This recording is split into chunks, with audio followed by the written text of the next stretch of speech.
शफीक, सबको अंदर बुलाओ फौरन। जी सर।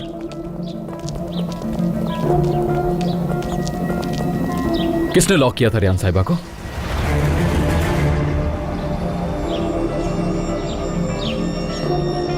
किसने लॉक किया था रियान साहिबा को?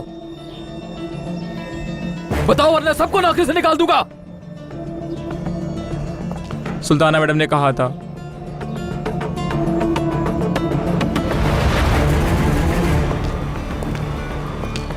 किस हाथ से बाजू पकड़ा था तुमने?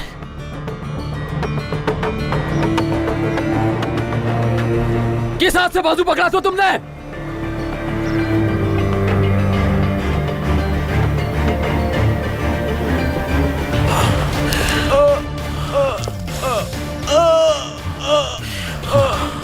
ईरान छोड़ दो इसे।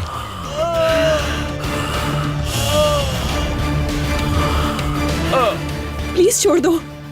दफा हो जाओ, शक्ल मत दिखाना।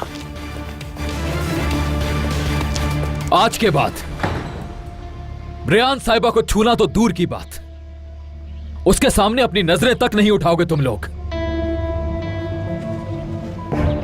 समझ गए तुम लोग?